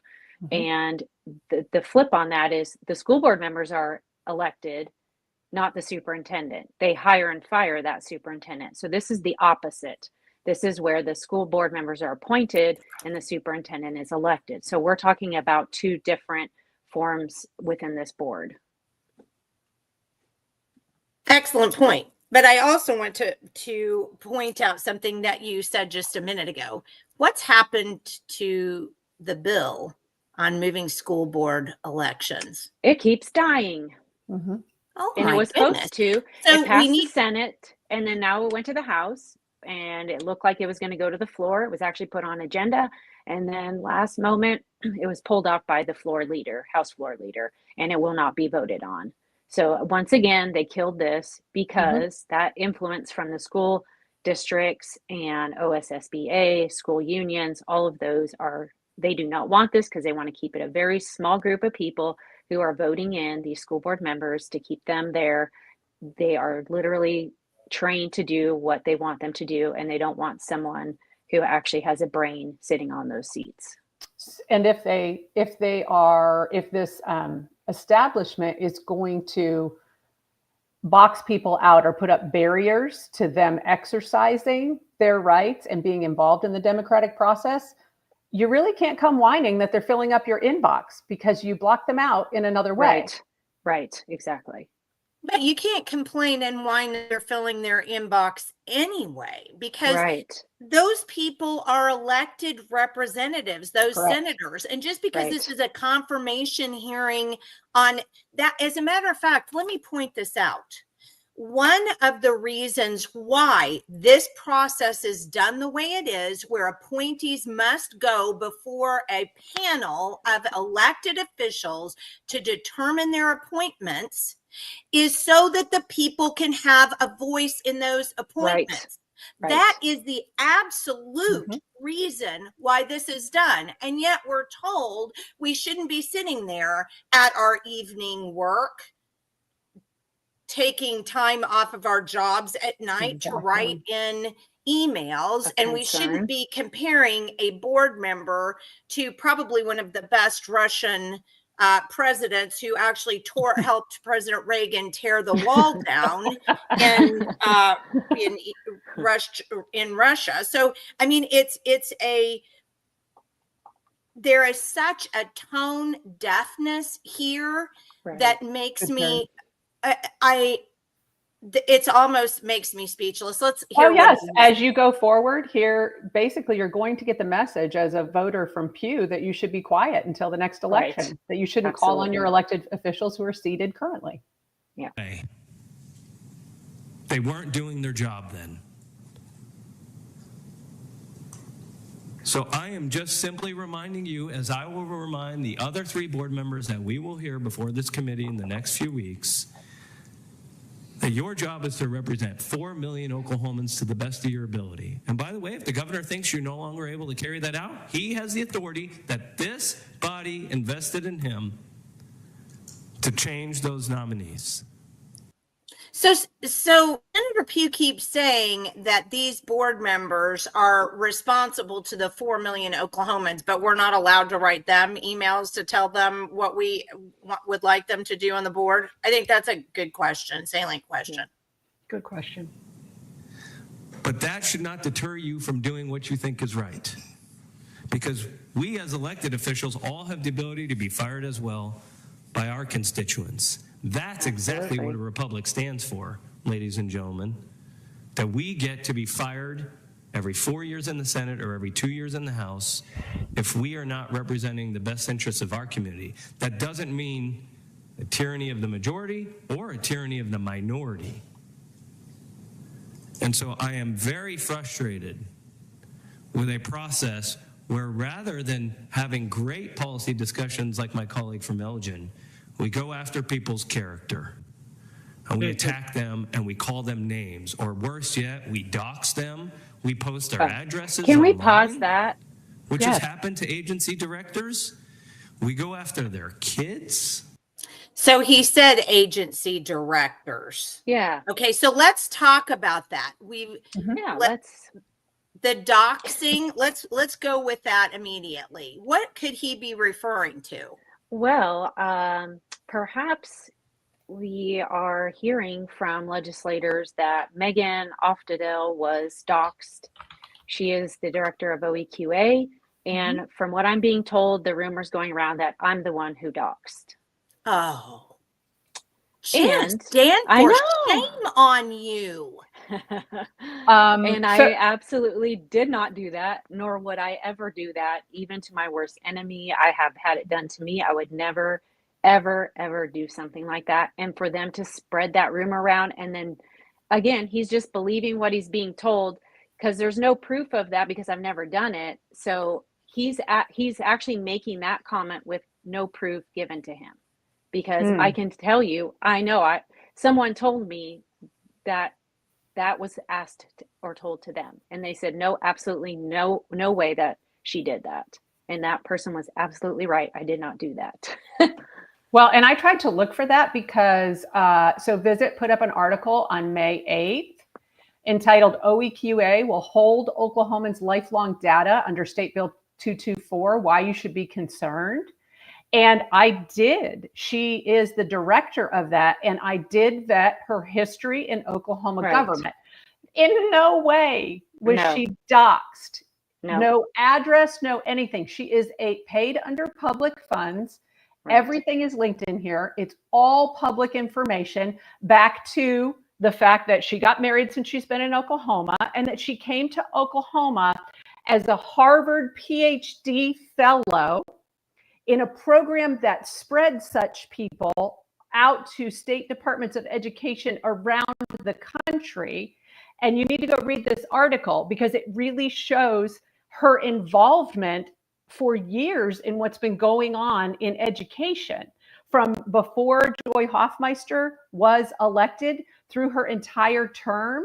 And she went to work for, once she was, no one really knew that she was at the State Department of Education. She went to work immediately thereafter for the insurance company that had put the money in Joy Hoffmeister's dark money campaign that got her and 4 other people indicted, until the 2 heads of the education NGOs, 2 political consultants, and Hoffmeister. This is all very viable public information. She has not been doxxed. No. This has been her role in state government. Voters should know that, and they should be able to contact their legislative representatives if they have a problem with this massive database now going under the umbrella of this official who is not elected. Right. I want to put this up. What are the odds that the left did it, but they're lying about it and blaming it on conservatives? And I want to point out again, in a public TikTok post, 2 of Mr. VanDenhende's children commented publicly on that public post. In that group, which, as Janice has pointed out, they used to be Defense of Democracy. Now they're the woke mob. Why wouldn't they send in things like that, knowing that we're out here telling the truth and just repeating public knowledge, public things in the public sphere?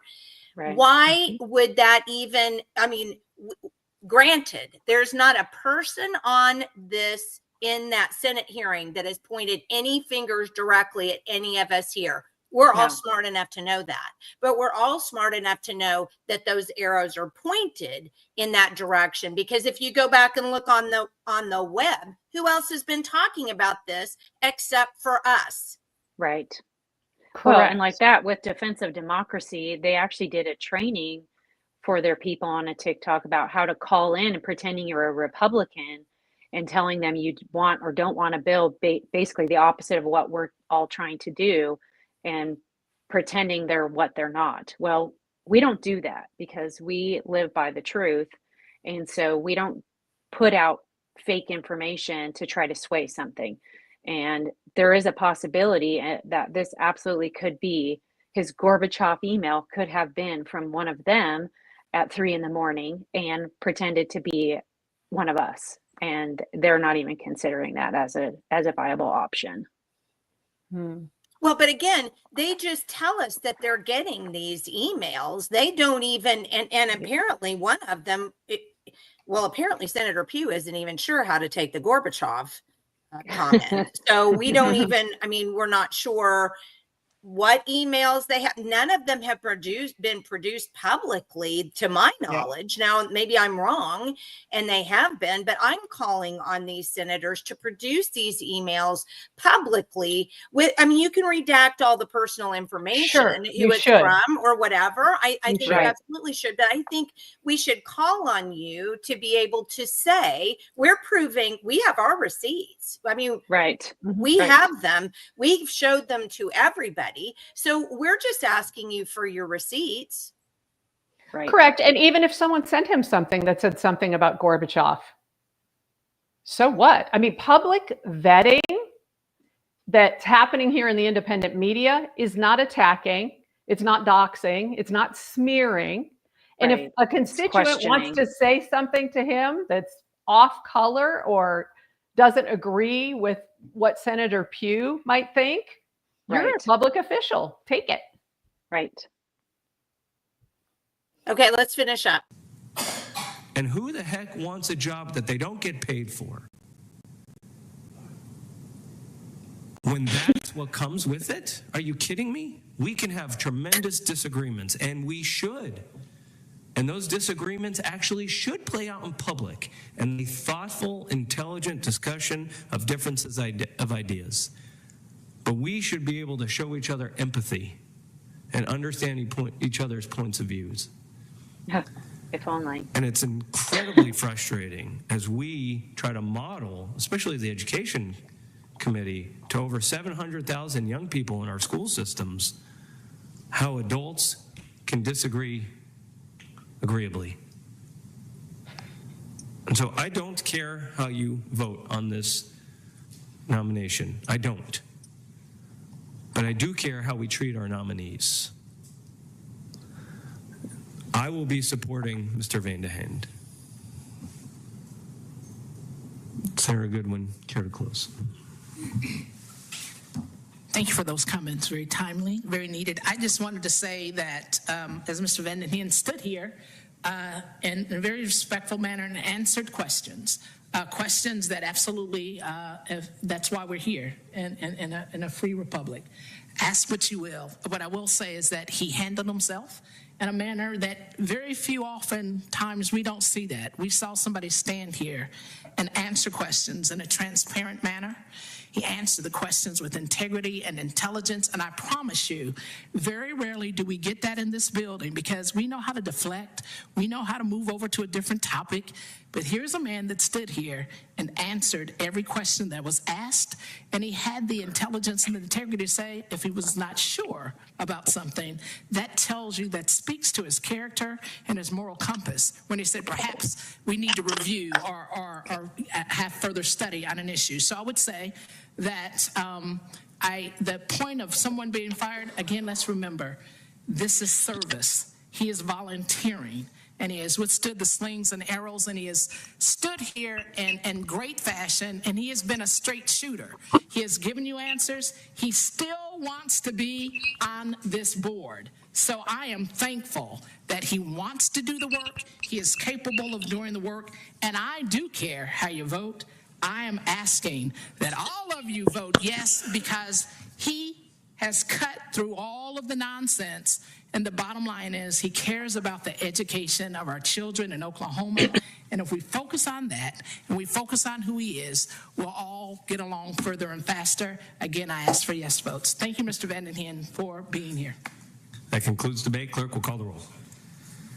Senator Deevers, Senator Dossett, Senator Hicks, Senator Mann, Senator Peterson, Senator Rader, Senator Sacchieri,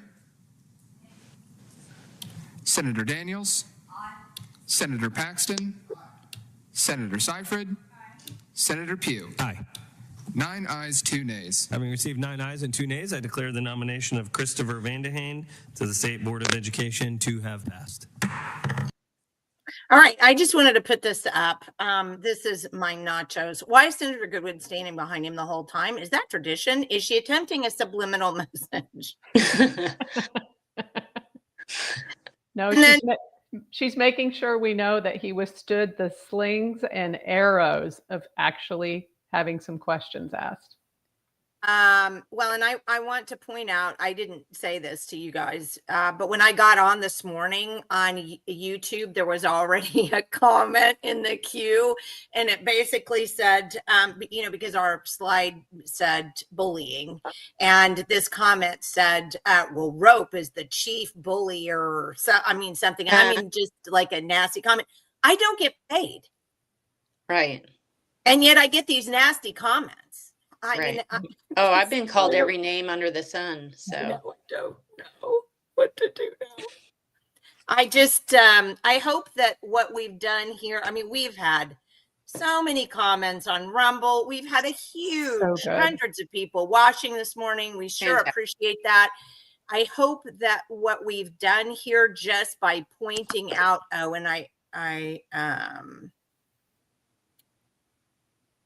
it should be, I think that was the other hearing, actually, Roberta. And somebody says, Kendra says, guess what? The former board didn't get paid either. Right. I'm sorry we didn't get to put in a lot of comments because there were a lot of really good comments today, and just so many of them, and I so appreciate it. But we're already over 2 hours, and we knew it was going to be a while to get through here. But I hope that we did what we set out to do, which was to provide an alternative narrative for what the media is giving you and for what our elected representatives, other than Senator Deevers and Senator Sacchieri, are giving us. And I hope that you look at this video with what we expected and hope that you would, which is just a critical eye, just some criticism, because according to Senator Pugh, we should be doing this kind of thing and having those conversations. So we're having the conversation. This is what our conversation was. I hope that you guys understood what went on. And ladies, do you have Janice? Thank you, ladies. I wouldn't know about all of this. It wasn't for y'all's hard work. Much appreciated. Yeah.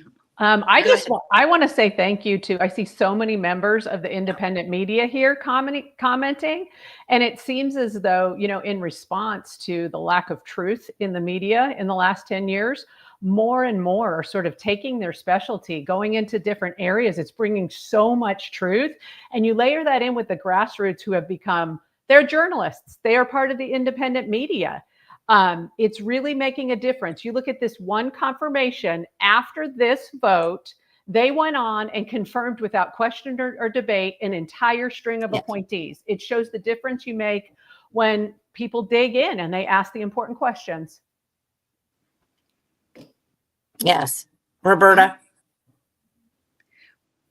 Janice, you mean? Sorry. Talking. No, I was looking here and then trying to do that.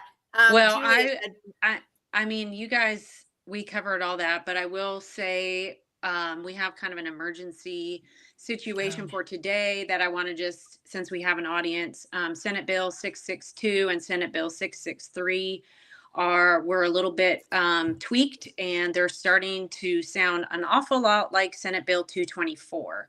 So we want you to call your senators and tell them to vote no on those two bills.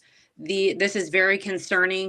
What they are doing this session to go around the will of the people, and we need our senators to stand up and vote accordingly with the people. Well, and I think it's important to say what you said and say it one more time. And that is, we've put out information on 224. They've gotten stumped. They created a problem for themselves in the House by double voting something that was dead, a bill that was dead. Now the Senate has it, and now they're just going to, I guess, parse it out and put it in different bills via amendment. To get what they want. To get what they want. So they won't know, we won't know what's going on. So, but again, we're not supposed to have the access to our representatives in our representative government. We're just supposed to vote for them once, apparently, and let that train run the course. Right. Insane. All right, ladies, thank you so much. We just appreciate all of you who are watching today. Very, very, very large audience. I know it was very long, and I'm so sorry about that. But if you'll go back, I'm going to pull out several sections of this for just small areas that people can have to see kind of more specifically, but please try to pass this on to others, and at least talk about what you got out of it, and then give them the link. And if they want to go through all 2 hours, that's up to them. Or if they want to scan it, that's up to them. But at least go out and tell the people you know what's going on, what your representatives, what your senators think of you, and how this actually our supposed representative government works. Please do that, and just use our video for backup. And please be with us Wednesday morning at 9 a.m. when we will have Kendra Wesson and Sherry Conley will be on with us on Wednesday morning to talk about all kinds of education things and some conferences that they've been to. So you'll want to tune in 9 a.m. Wednesday morning for that. Thank you again so much for being with you and being with us. All right. Bye all. Till next time. Bye-bye.